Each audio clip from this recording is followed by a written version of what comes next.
Back in 1956, General Motors predicted the rise of self-driving cars in this musical short called Key to the Future. Well, the future took its time getting here, but 60 years later, self-driving cars are truly just around the corner.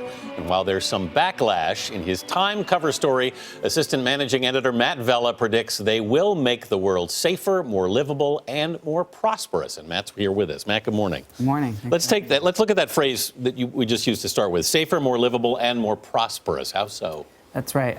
Well, the safer is the easiest answer. Human beings make mistakes when they're behind the wheel, unfortunately, and that's what leads to most accidents.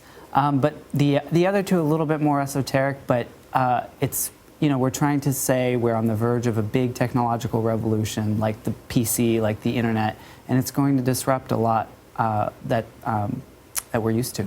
Whenever this topic comes up, though, the next topic immediately is safety. Yeah. What if these self-driving cars have a defect or there's an incident? Yeah. And last week we just saw it. The Google's autonomous car crashed into a bus. Yeah. When things like that happen, is it a huge step back? Yeah, and this is a really interesting question. I think there are a lot of people in the car industry who are worried that some catastrophic event, some accident where someone, God forbid, loses their life, sets the whole movement back. But the reality is human beings are really bad drivers. 94% of all road accidents are the fault of human error, distraction, mistakes, that kind of thing.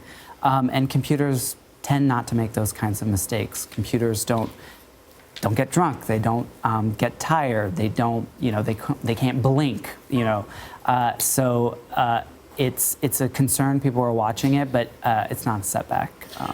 There's, in addition to a technological shift here, Matt, as you point out, there's a major psychological shift at work, because I love the line in your piece. You say, in the throne room of the American psyche, a driver's seat occupies central stage. But you also point out there's no right to drive enshrined in the Constitution. Yeah, that's right. Are we ready to make this adjustment?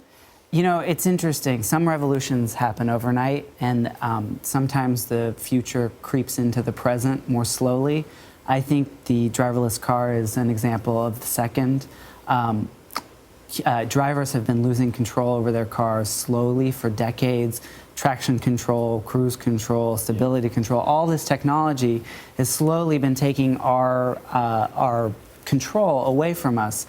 And I think the more and more people get used to that, the more and more they're being conditioned to essentially say, I'm ready to let a computer take over. You have all these supporting industries, like auto insurance, like even how we design lanes. Everything seems like it will have to change. Will this all be mandatory, do you think?